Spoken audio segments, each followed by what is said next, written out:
السلام عليكم ورحمة الله وبركاته. إن الحمد لله نحمده ونستعينه ونستهديه ونستغفره ونتوب إليه ونتوكل عليه ونعوذ بالله من شرور أنفسنا وسيئات أعمالنا. من يهده الله فلا مضل له ومن يضلل فلا هادي له. اللهم صل وسلم وبارك على محمد وعلى آل محمد كما صليت وسلمت وباركت على إبراهيم وعلى آل إبراهيم في العالمين إنك حميد مجيد. أما بعد. Muslim-muslimat rahmati dan dikasihi sekalian, lihat pada tafsir surah Yusuf ayat yang kelima. Jika tuan-tuan memiliki tafsir Ibn Katsir, itu sebaik-baik perbendaharaan, sebaik-baik rujukan untuk kita baca. Firman Allah SWT, A'udzubillahi minasyaitanirrajim. Qala ya bunayya la taqsus ru'yaka ala ikhwatika fayakidu laka kaida. Inna syaitana li insani aduwwum mubin. Sadaqallahul azim. Yaqub berkata, wahai anakku, jangan engkau ceritakan mimpimu kepada saudara-saudaramu, kerana mereka akan buat tipu daya terhadapmu. Tipu daya besar. Sungguhnya syaitan itu adalah musuh yang nyata bagi manusia. Dalam kuliah yang lalu, saya telah terangkan kepada tuan-tuan bahawa Nabi Yusuf AS ketika menceritakan kepada ayahnya, wahai ayah, sungguhnya aku telah melihat 11 bintang, matahari dan bulan. Kulihat semuanya kepadaku dalam keadaan sujud. Kaukab itu sama ada merujuk kepada planet ataupun kepada bintang. Maka aku melihat dengan jelas cahayanya. Semua benda di langit itu dalam keadaan sujud kepadaku. Demikian Yusuf menceritakan mimpi kepada ayah. Dan kita telah lihat komentar yang dikemukakan oleh Syekh Muhammad Ghazali dalam buku beliau bertajuk Nahwa Tafsir Mawdu'i Usul Al-Quran, bahawa sikap kepimpinan ini telah pun ada dalam diri Nabi-Nabi yang dipanggil sebagai irhas. Nabi-Nabi Allah, sebelum mereka dipilih, mereka telah pun memiliki kualiti tertentu yang melorongkan mereka untuk menduduki tempat kemuliaan itu. Contohnya macam Nabi SAW ketika zaman mudanya lagi, tak kala orang muda semua dalam kelalaian, tapi Allah telah pelihara Nabi SAW untuk tak terjebak dalam perkara-perkara semikian. Bahkan dalam Sirat Ibn Hisham pun menceritakan bahawa persahabatan Nabi dengan Abu Bakar sebelum daripada dilantikan menjadi utusan Allah lagi. Pada masa itu, Abu Bakar telah melihat kualiti itu subur dalam diri Nabi SAW, lantas mengatakan kepadanya, wahai Muhammad, engkau memiliki kualiti untuk jadi pemimpin Nabi Allah, maka cubalah engkau menunjukkan dirimu sebagai seorang Nabi Allah, wahai Muhammad. Padahal SAW, Nabi pada masa itu belum lagi dilantik, maka kualiti ini ada. Demikian juga kata Muhammad Ghazali kepada Yusuf AS, abang-abangnya mungkin dengan sifat manja dan juga dependent, sedangkan Yusuf AS yang telah kehilangan ibu, maka dia pandai membawa diri sejak kecil lagi. Ada penjelasan dari para ulama yang menceritakan bahawa apakah maksud 11 bintang dan kemudian matahari dan bulan ini, seperti yang disebut oleh Al-Imam Al-Baghawi, bahawa yang dimaksudkan itu dalam tafsirnya, bahawa perkataan yang digunakan oleh Allah SWT ini, iaitu 11 adalah merujuk kepada adik-beradiknya, dan kemudian matahari merujuk kepada ayahnya, bulan merujuk kepada makciknya, iaitu ibu kepada abang-abangnya. Maknanya makcik ni merujuk kepada ibunya telah pun wafat, dan begitu juga ibu pada abangnya yang berenam itu pun telah wafat, maka yang tinggal adalah ibu yang berikutnya. Maka itulah yang dimaksudkan sebagai 11 bintang, matahari dan bulan. Kata Ibn Jurayj pula tidak, Al-Qamar itu iaitu abuhu, kerana Qamar bersifat muzakkar dan Syamsu bersifat muannas. Kerana Syams muannatha wal Qamar muzakkar. Jadi ini perbezaan pendapat di kalangan para ulama, tapi madailah untuk kita mengatakan ta'bir atau takwil mimpi itu bahawa bulan bintang kedudukannya lebih dekat daripada bintang-bintang. Bulan dan juga matahari kedudukannya lebih dekat banding dengan bintang-bintang, maka tentulah itu salah satu merujuk kepada ayah ataupun ibu. Tak penting untuk kita tekankan dekat Syamsun itu benar-benar merujuk kepada ibu, Qamarun merujuk kepada ayah atau sebaliknya. Madailah untuk kita faham 11 itu merujuk kepada adik-beradik, kemudian matahari, bulan itu adalah ayah dengan ibunya, makciknya maknanya di sini. Jadi dikatakan juga dalam tafsir Al-Baghawi oleh Imam Al-Baghawi bahawa peristiwa itu berlaku ra'aha lailatal jumu'ati lailatal qadri falamma qassaha ala abi. Ini berlaku pada malam Jumaat, malam Qadar, kerana pada zaman mereka pun telah ada puasa Ramadan. Jadi wallahu a'lam, ini satu kenyataan untuk menunjukkan kepada kualiti mimpi yang dialami oleh seseorang hamba Allah SWT. Dan setiap mukmin pun berpeluang untuk mendapat anugerah tersebut. Nanti kita akan ceritakan bagaimana ru'ya ini berbeza daripada hulum. Ru'a berbeza daripada ahlam, adghathu ahlam, mimpi sama ada yang merupakan satu pemberitahuan, berita gembira, busyra, bisyara daripada Allah, ataupun mimpi yang merupakan hadithun nafsi yang bertunjangkan kepada gangguan timbul dalam kehidupan kita lalui sepanjang hari. Mungkin satu kegembiraan yang berlaku mempengaruhi waktu tidur, itu boleh berlaku juga.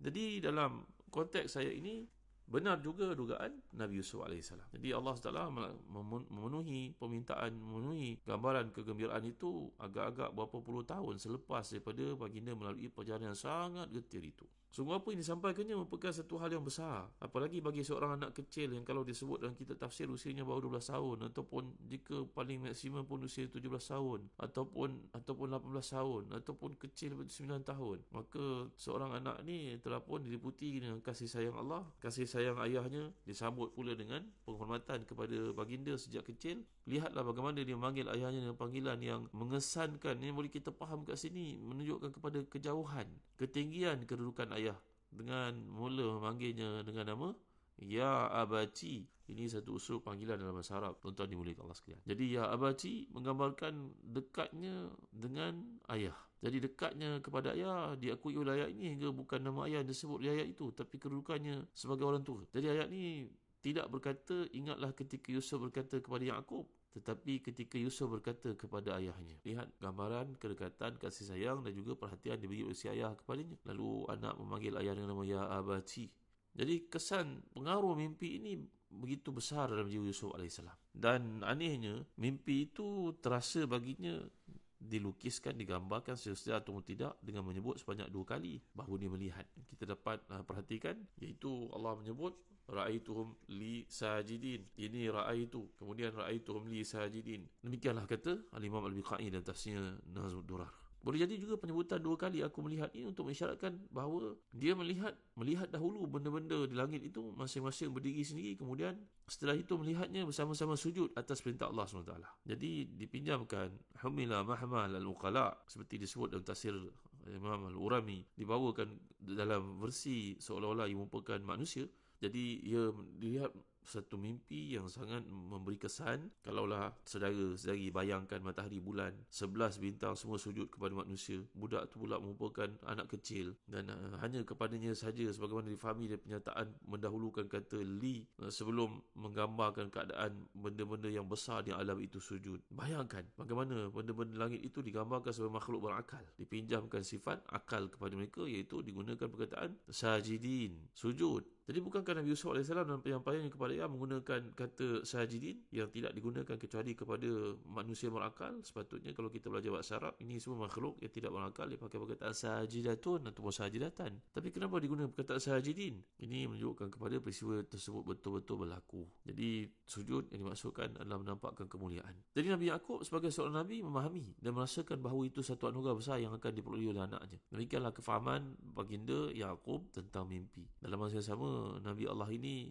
menyedari bahawa saudara-saudara Yusuf yang berlainan ibu selama ni memang menampakkan rasa cemburu kepadanya. Kasih sayang ayah tidak beza kepada anak-anak. Cuma seperti yang telah saya jelaskan kuliah lalu, bahawa kadang-kadang dia tumpah kepada seorang anak yang tiada ibu. Tambahan pula di masa kecil, ataupun seorang anak itu sakit, ataupun seorang anak itu pergi jauh. Maka tentulah sikit sebanyak mempengaruhi emosi si ayah yang kadang-kadang dibaca oleh yang lain sebagai melebihkan kasih sayang itu berbanding dengan mereka. Jadi Nabi Yusuf ini seperti yang telah kita jelaskan, Nabi SAW bertemu dengannya.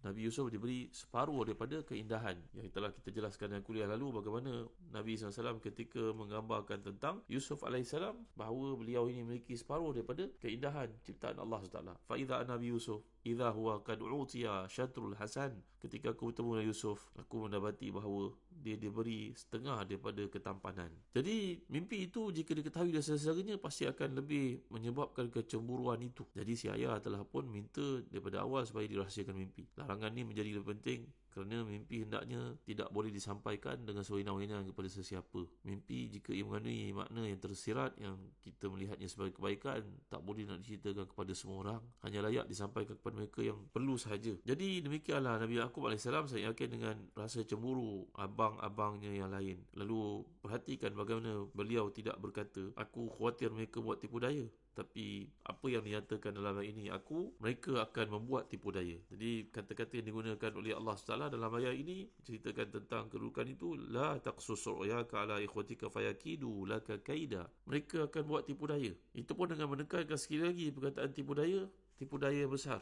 Fayakidu laka kaida inna syaitana lil insani aduwwun mubin.